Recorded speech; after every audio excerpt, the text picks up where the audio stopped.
Buenas tardes a todos, vamos a comenzar con un nuevo video de la cátedra de estructuras metálicas. En este caso vamos a tratar el tema de diseño de placas de anclaje, o sea que son aquellos elementos que permiten vincular las columnas o puntales a los elementos de la fundación. Nosotros conocemos que para vincular una columna metálica con una base de hormigón, en general empleamos placas metálicas de un espesor importante para distribuir la carga incidente de la columna sobre una superficie de mayor amplitud al hormigón sobre el cual apoyan. En el caso del dibujo se observa una columna constituida por un perfil IPN apoyada en una placa con elementos rigidizadores de placa, cartelas rigidizadoras como veremos, y elementos de fijación, pernos de anclaje para tomar eventuales tracciones. Si recordamos la tensión admisible del acero AL24, según el reglamento, ex reglamento CIRSOC 201 del año 82, adoptando un gamma para consideraciones medias de 1,6, era de 1500 kilos por centímetro cuadrado. Por el contrario, si supongamos que ese perfil metálico lo apoyamos sobre un hormigón de la base de características H20, la tensión admisible para el nivel de cargas no mayoradas podríamos estimarla en el orden de los 70 kilos por centímetro cuadrado. Evidentemente, esta diferencia relevante entre las tensiones de trabajo para el nivel de cargas de servicio entre el acero y el hormigón obligan a adoptar elementos de transición tal que se aumente la superficie de contacto y reducir las tensiones sobre el hormigón. Como norma general, tenemos que señalar la importancia de que el proyecto de la base responda al modelo idealizado de cálculo de la estructura. O sea, si estamos evaluando las cargas sobre un arco metálico apoyado en columnas metálicas que suponemos empotradas en la fundación, la vinculación de las columnas metálicas con el tronco de columna que vincula la base debe responder a esas características, debe restringir el giro de la columna respecto de la base. Y a su vez, naturalmente, eso ya lo vimos en hormigón, la fundación que tenga esa columna deberá tener características tales que responda en forma satisfactoria con un modelo de empotramiento. O sea, no puede ser una base de reducidas dimensiones con un suelo con poca capacidad portante. Por otro lado, en segundo lugar, deben tender a buscarse soluciones simples de realizar y de ejecutar en obra según los recursos técnicos que dispongamos y accesibles también para su mantenimiento.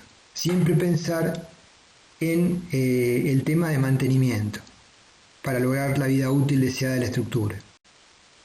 En estructuras metálicas livianas es muy posible que bajo la acción máxima del viento de diseño se presenten esfuerzos de flexotracción o tracción netos que tienden a provocar el arrancamiento de la placa de la fundación.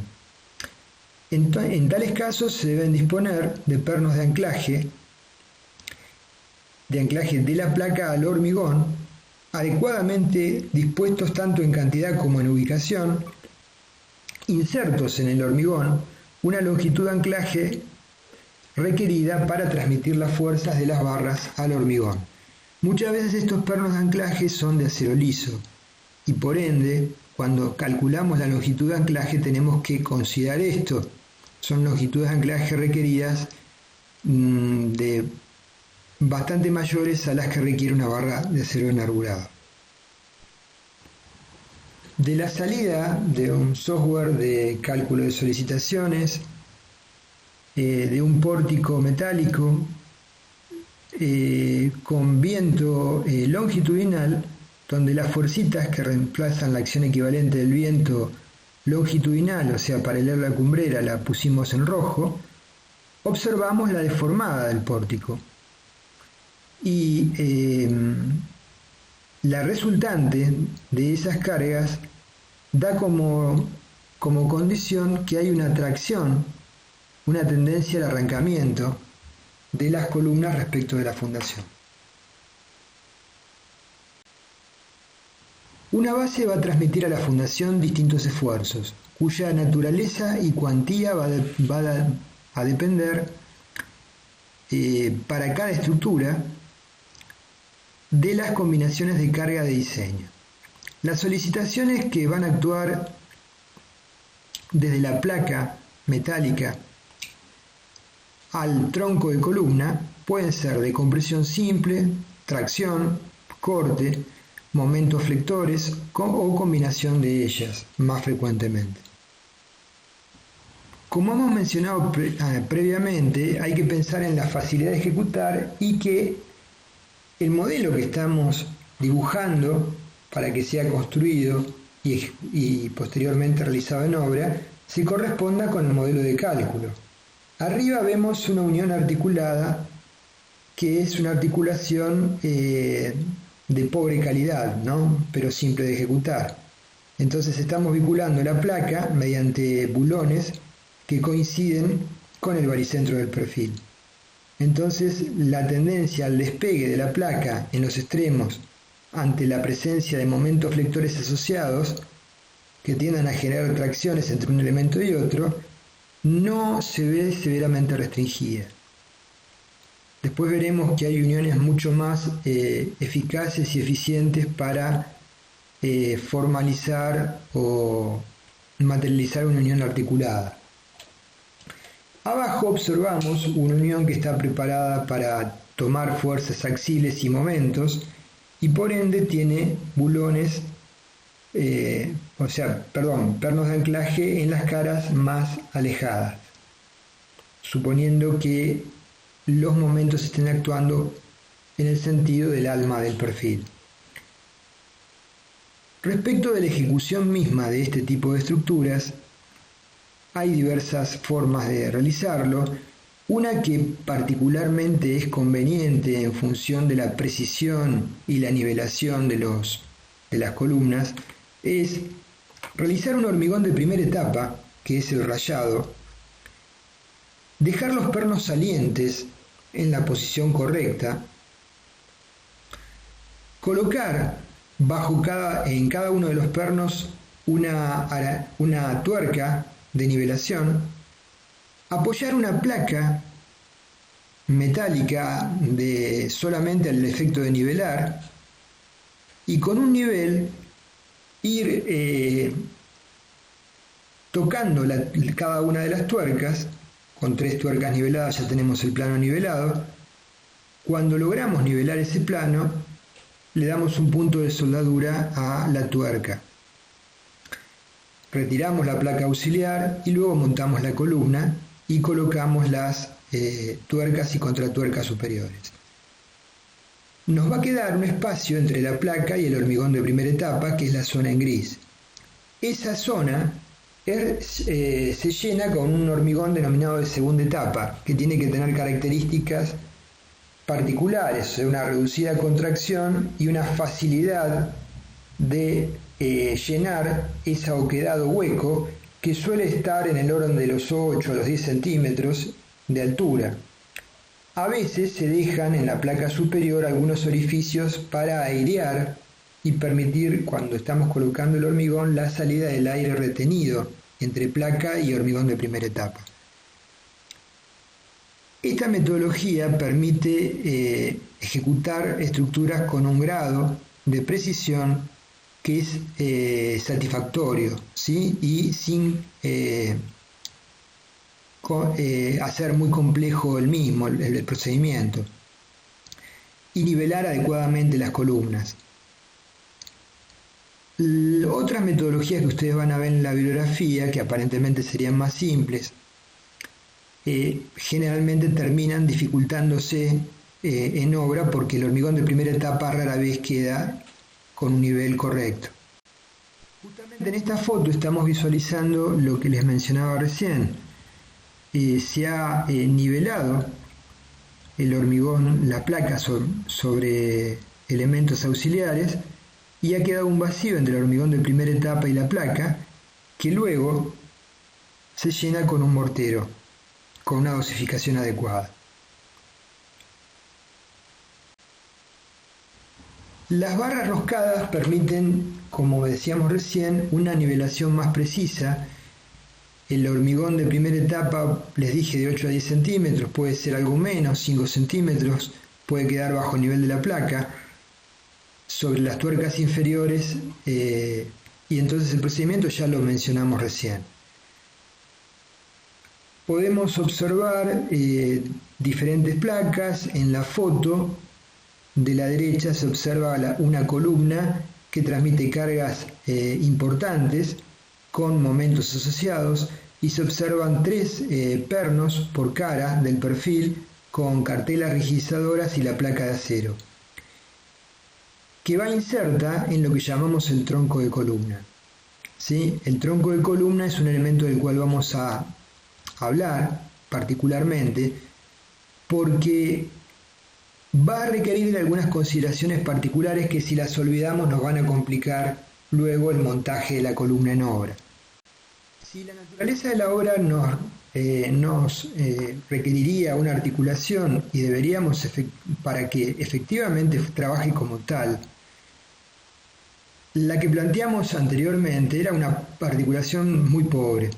Entonces lo que se realiza es lo que visualizamos en corte a la izquierda, ¿sí? En vista y en corte, sería unir ambas alas de la columna mediante un perfil, una placa soldada que tiene una perforación por el cual se pasa un pasador o perno, vinculada a 2 placas soldadas a la base inserta en el hormigón, y se pasan sendos pasadores o pernos que permiten el giro independiente entre la columna y la fundación.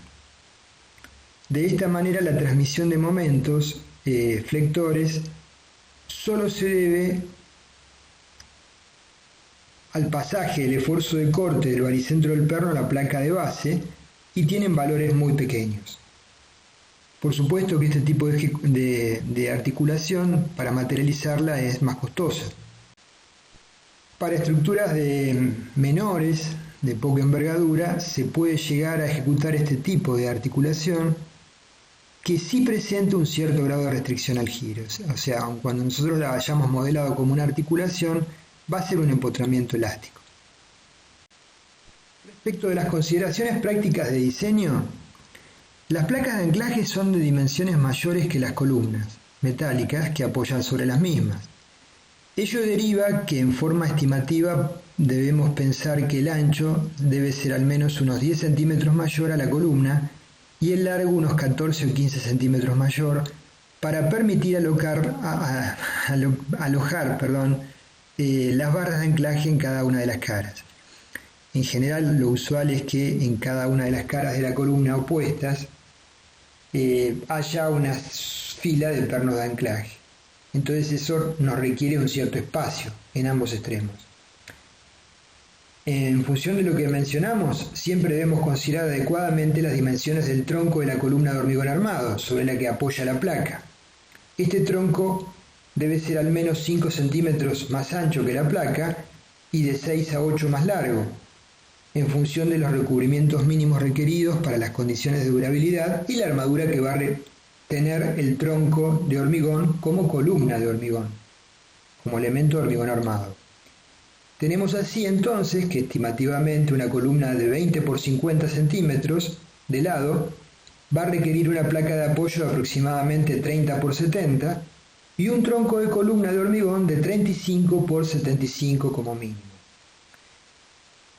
Esto es importante porque hay que preverlo desde que estamos diseñando la base de hormigón, porque luego también diseñamos el tronco, y si el tronco olvidamos esto y lo realizamos de 25 por 55, después no vamos a tener espacio físico para apoyar la placa metálica y embuir los pernos dentro del tronco.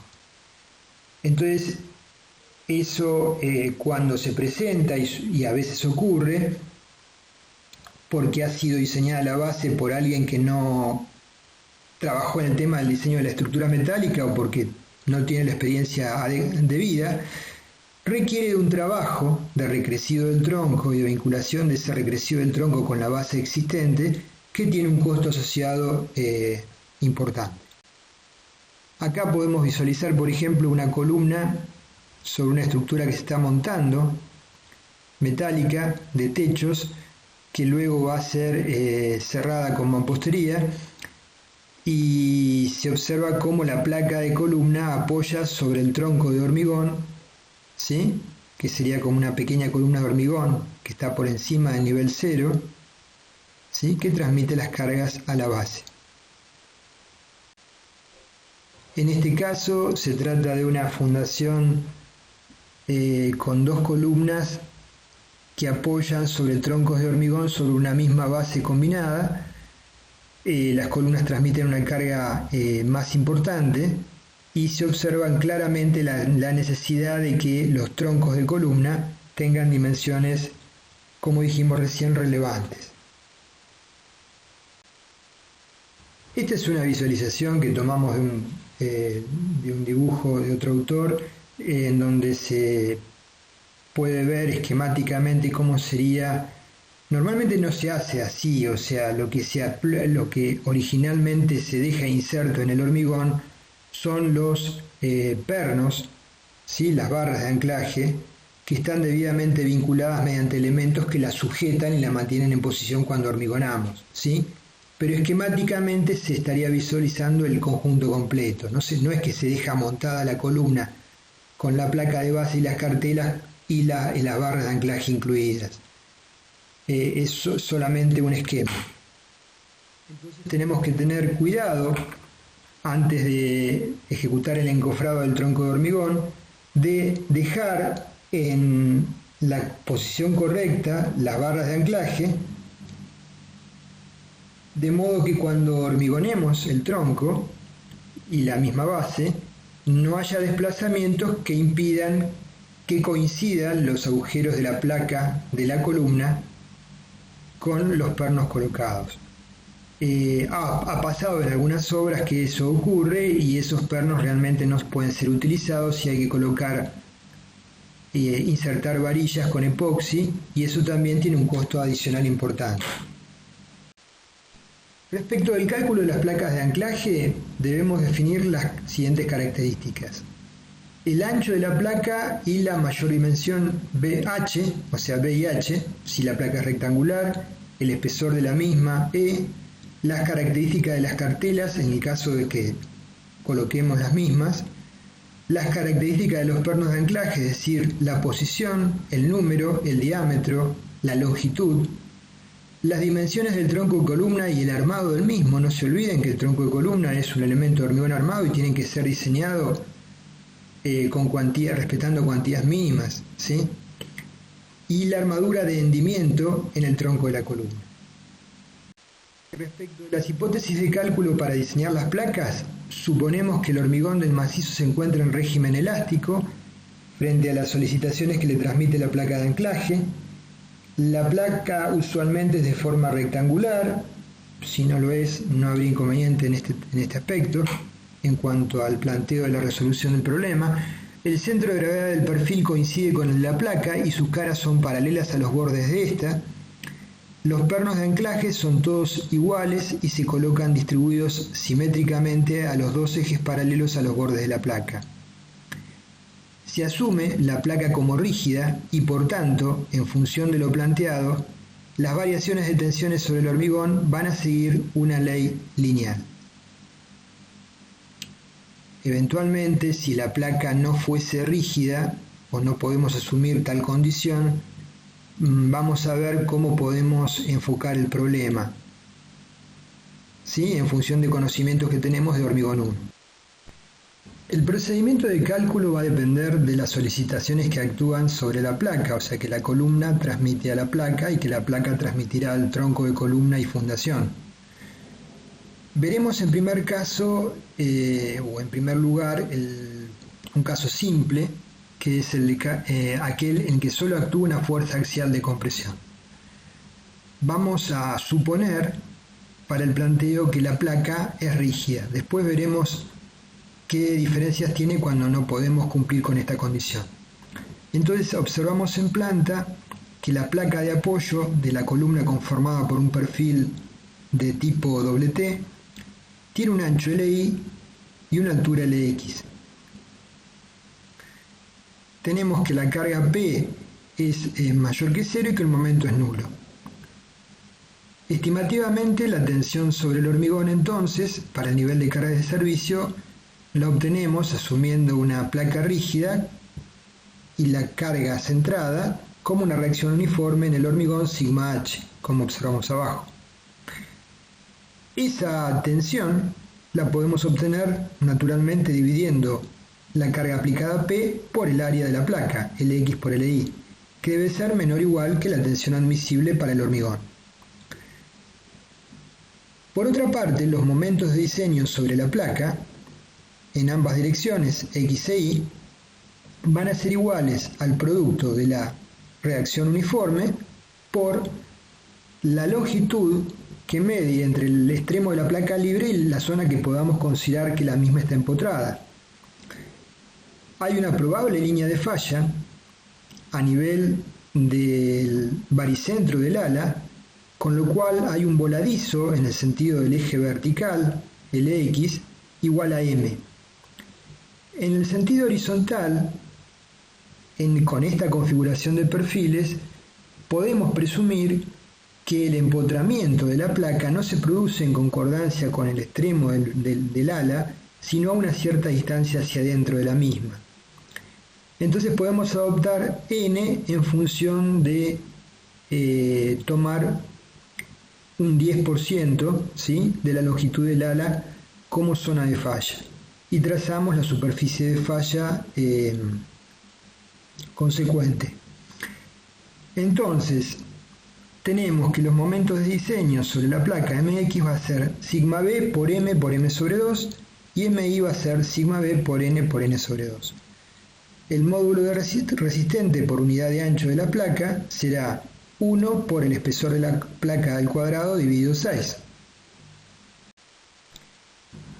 Como trabajamos para cargas de servicio, la tensión máxima sobre la placa derivada de la acción del momento flector no debe superar la tensión de servicio del acero. Entonces, adoptando por ejemplo un coeficiente de 1,6, la tensión admisible igual a Fi sobre 1,6 debe ser mayor o igual que el momento dividido al cuadrado sobre 6. Fijando la tensión admisible podemos entonces despejar el espesor requerido mínimo para la placa. Es conveniente que los espesores de placa no superen los 40 milímetros, en realidad los 35 milímetros. Ya a partir de esos espesores se comienza a efectuar un procedimiento más complejo de vinculación en la unión soldada entre las columnas y la placa, y son placas poco económicas también. Entonces, ¿qué hacemos cuando los valores que surgen de esta condición de placa aislada sobre la columna superan estos espesores? Colocamos cartelas, que veremos cómo funciona. Entonces, simplemente como comentario de lo que vimos recién, visualizamos la deformada del perfil en forma exagerada y se definen los brazos de palanca de los voladizos M y N en forma empírica en función de las condiciones que estamos planteando en el dibujo. Como dijimos, si los espesores de placa que resultan del cálculo superan los 40 milímetros o más, es conveniente reducirlos recurriendo a la utilización de cartelas de rigidización. Dado que el costo de las cartelas depende más del costo asociado con la mano de obra para fabricarlas que con el material utilizado en sí, se suele realizar un diseño preliminar conservador a fin de estimar medidas y espesores y luego se verifica. Las esquinas generalmente libres se biselan, observamos dos tipos de cartelas, Y entonces, tentativamente solemos emplear espesores de cartela de valores aproximadamente iguales al del elemento que vinculan, ¿sí?, de las columnas con la placa, y siempre iguales o mayores a 8 milímetros. Con respecto a la altura de las cartelas, que está en correspondencia con la columna, se suele tomar H igual a M, donde M es la longitud del voladizo. Abajo observamos en negrita el perfil IPN y en rayado las cartelas que colocamos en ambas direcciones. Entonces ahora lo que tendríamos como sección resistente a la reacción del hormigón sobre la placa ya no sería una placa de espesor E, sino sería una viga con forma de T, como observamos, y consecuentemente deberíamos obtener el momento de inercia y el módulo resistente superior e inferior de esa sección y verificar las tensiones, pudiendo generar una sección de un espesor considerablemente menor al anterior.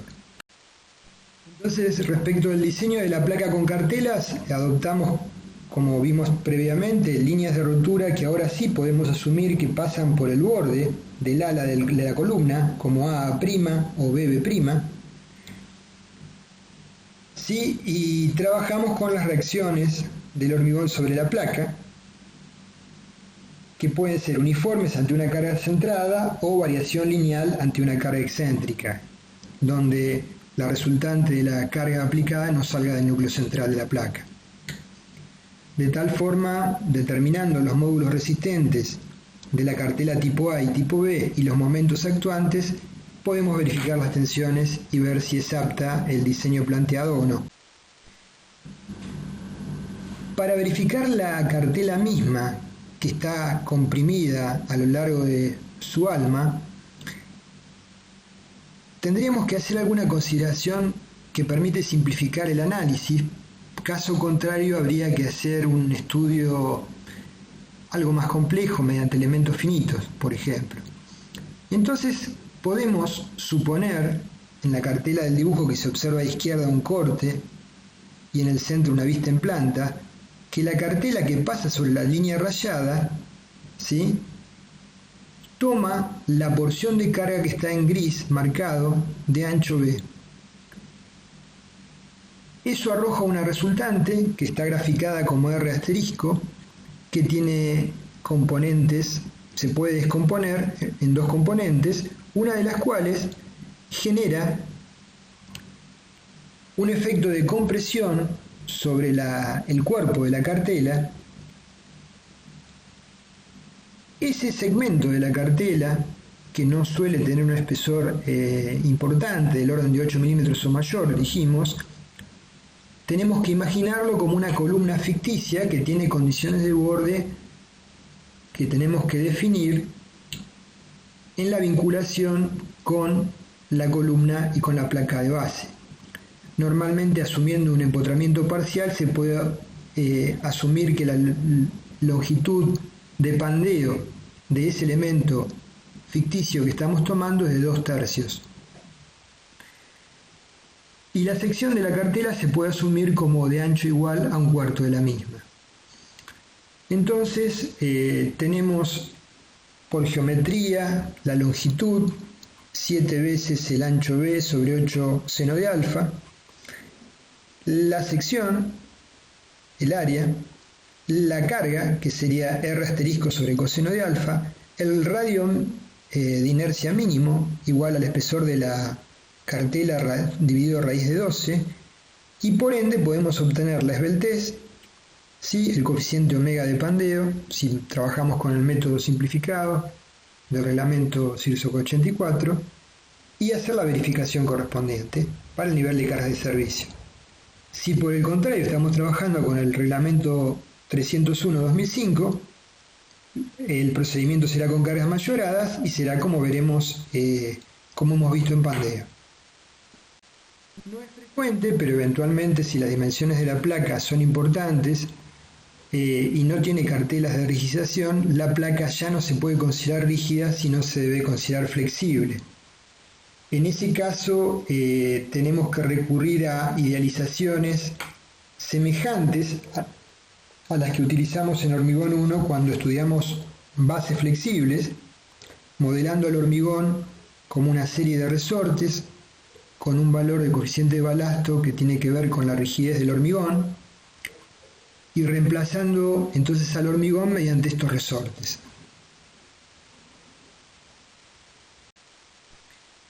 Bueno, esto es lo que estamos planteando en la diapositiva que estamos viendo. La distribución de presiones o tensiones en el hormigón naturalmente ya no es lineal. En general tiende a concentrarse bajo las cargas aplicadas, que serían, si es un perfil doble T, bajo las alas y el alma.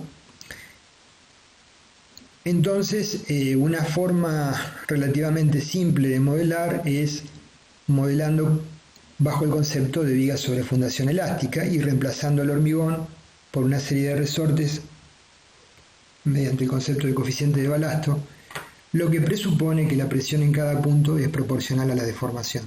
Por supuesto, cualquier resorte que arroje tracción hay que eliminarlo porque a menos que hayamos pegado con epoxi la placa, esa tracción no puede ser proporcionada por el contacto hormigón-placa. Bueno, acá estamos repitiendo los conceptos anteriores.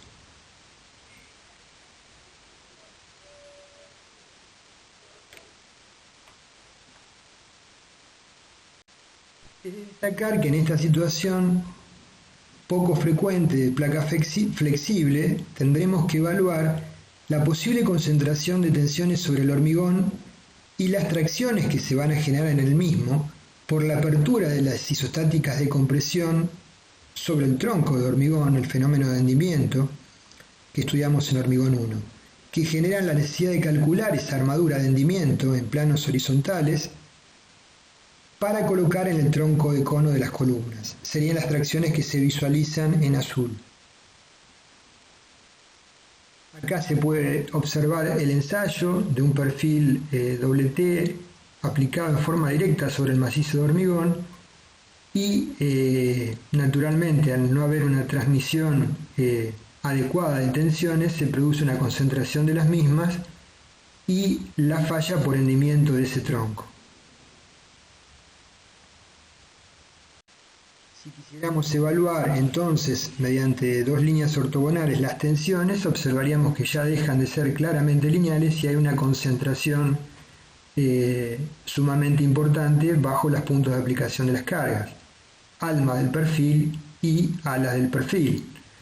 Entonces, otra metodología de estudio puede ser la modelación mediante elementos finitos.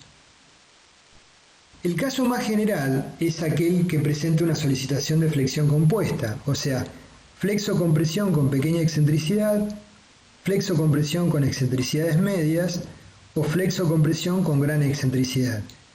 Y muy frecuentemente se presenta en estructuras importantes flexo-tracción con gran excentricidad, o sea, está predominando los momentos y derivados de las cargas de viento y asociados con esos momentos resultantes de tracción netas, porque el peso propio de la estructura metálica, cuando tanto el techo como las paredes son de estructuras metálicas, de chapas, son muy reducidos, entonces la reacción neta puede ser de succión.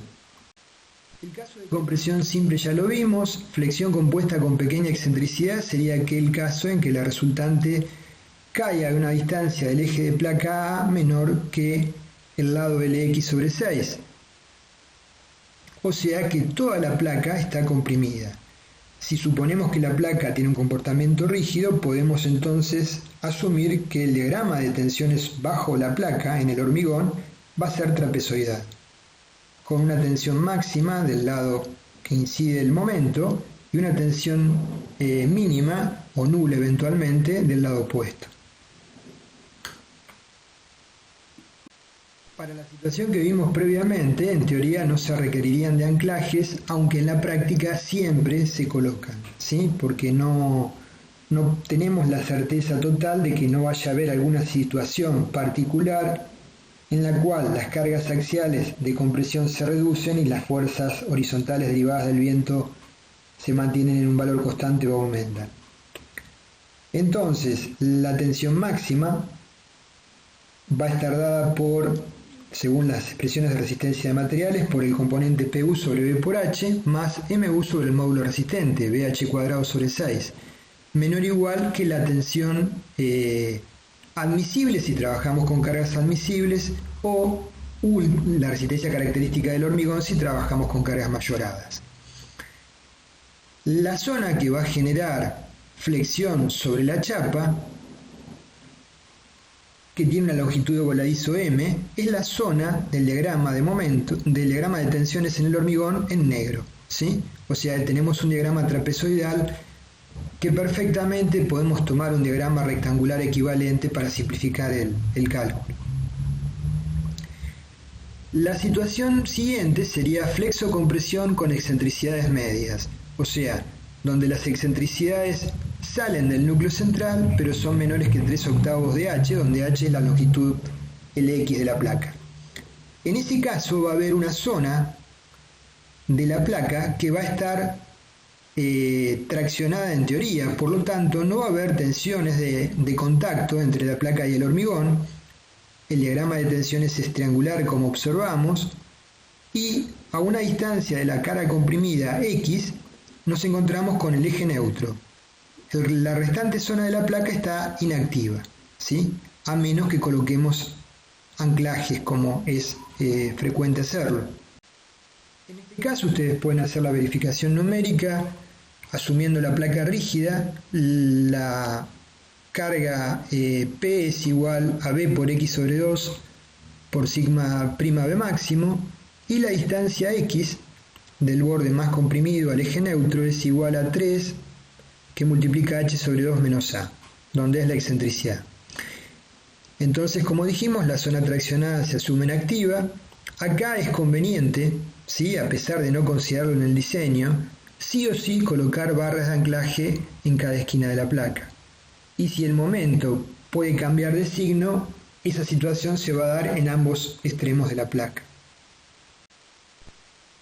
Bueno, el caso siguiente sería la posibilidad de tener flexocompresión con gran excentricidad. Entonces la excentricidad A sería mayor que 3/8 de h, donde h es la longitud en el plano que estamos midiendo la excentricidad en la placa. En estos casos, dado que A cae fuera de la placa, se vuelve necesario colocar barras de anclaje para tomar la fuerza de tracción y lograr el equilibrio. Aclaro que en el caso anterior también es conveniente, más allá de que se pueda lograr el equilibrio sin barras, colocar barras, ¿sí?, para tomar eventuales tracciones por encima de las que estamos evaluando. El problema se convierte en hiperestático al aparecer una incógnita más.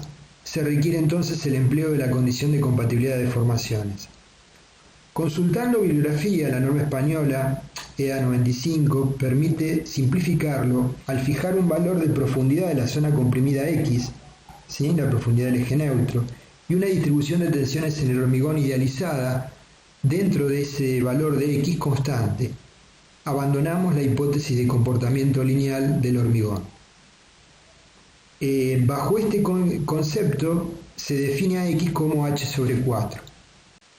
Entonces tenemos, por un lado, el diagrama de compresiones en el hormigón supuesto uniforme con valor máximo sigma igual a sigma h con X igual a L sobre 4, y por otro lado aparece la fuerza aplicada sobre la línea de barras traccionadas Z a una distancia G del extremo de placa, que permite materializar el par que toma el momento P por A. Entonces, planteando la ecuación de equilibrio de momentos, sumatoria de momentos según Z igual a 0, tenemos que F'C por H sobre 4 por B por H menos 1/2 de H sobre 4 es igual a PU por A más H sobre 2 menos G, donde los significados de cada uno de los términos están expresados en el dibujo. Y por equilibrio de fuerzas, sumatoria de fuerzas igual a 0, tenemos que Z es igual a F'C por H sobre 4 por B menos PU. Con la resultante de tracción Z conocida, obtengo el área de acero necesario. Si trabajo con fuerzas últimas, AS, el área de pernos a colocar, va a ser la fuerza última ZU dividido FI. Esta va a ser el área neta. Naturalmente, si puedo estimar que el área bruta va a ser, el área neta va a ser aproximadamente 0,75 del área bruta, si son las barras roscadas, podré estimar el área bruta requerida y buscar la sección de barras necesarias y la cantidad de barras a colocar a lo largo de la placa. Si el momento puede cambiar de sentido, la situación se puede revertir y puedo tener un Z del lado izquierdo requerido y un Z del lado derecho, que pueden ser diferentes o iguales.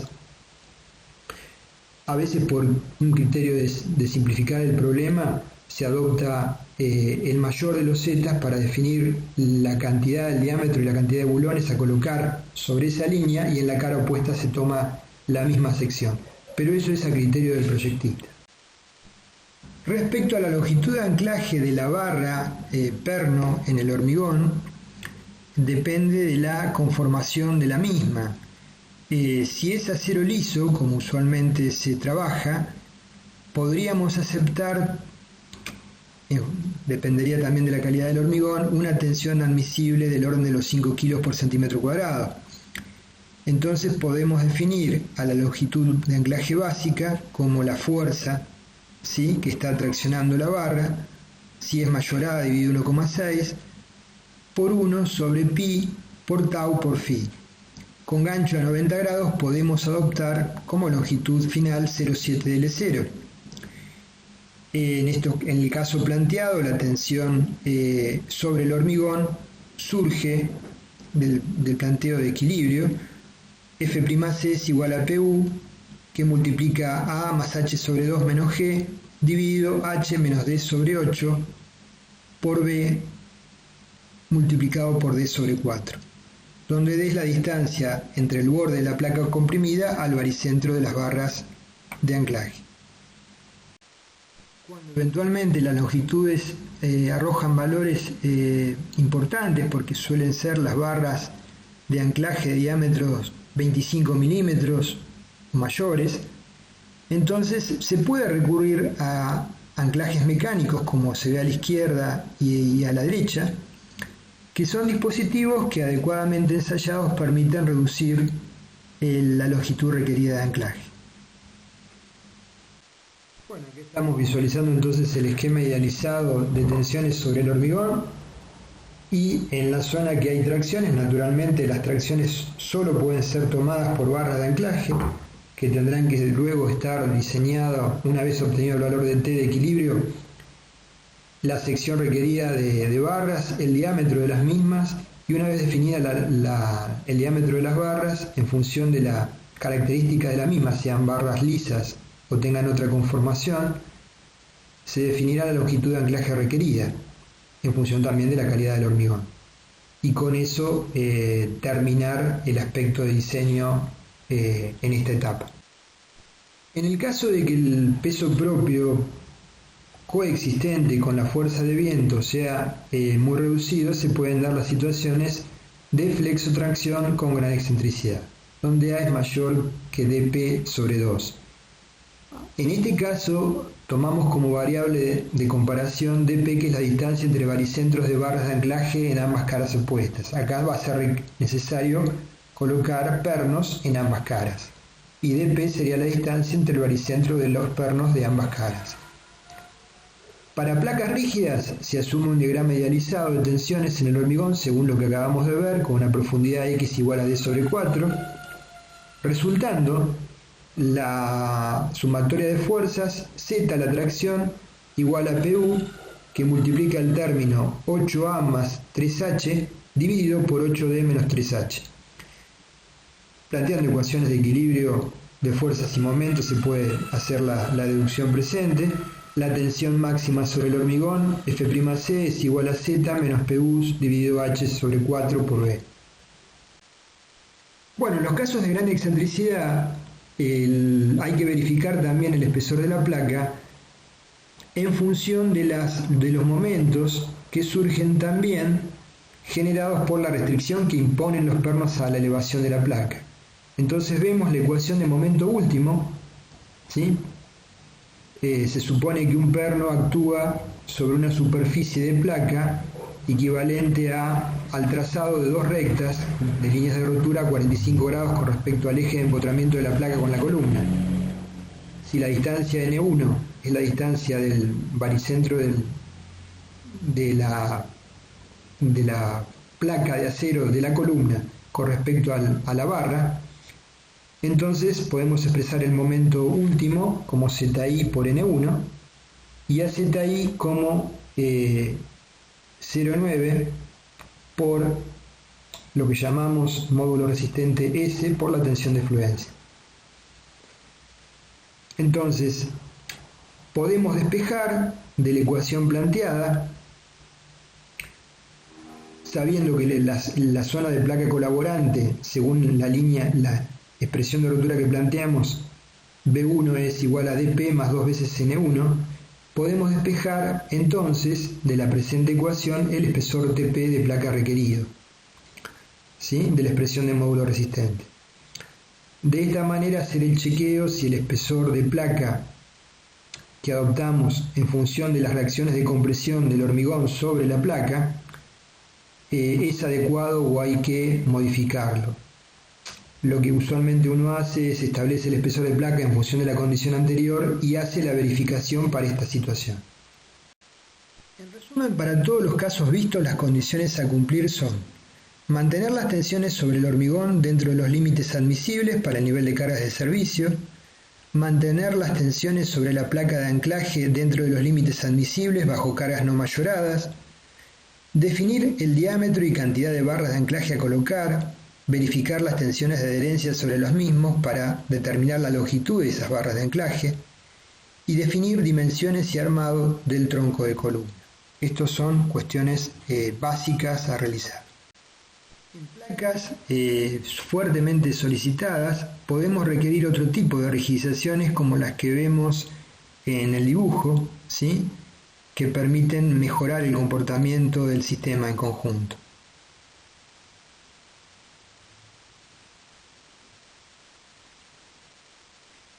El caso de uniones articulares no es muy frecuente y en general, como hemos mencionado, son más costosas su fabricación y se justificarían frente a importantes cargas horizontales de viento asociadas con una capacidad reducida portante del suelo de apoyo.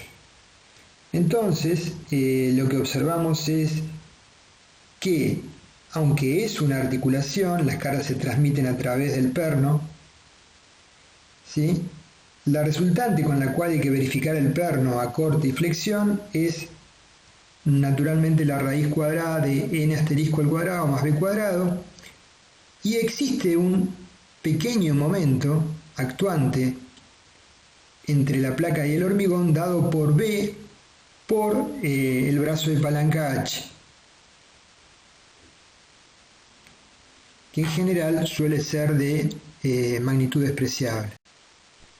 No es tema de la materia en sí, de esta materia de construcciones metálicas, sino de hormigón 2, el estudio de apoyos elastoméricos, pero sí cabe señalar que en algunas ocasiones se disponen este tipo de apoyos para vincular distintos elementos metálicos entre sí y permitir una vinculación que permite un cierto giro, ¿sí?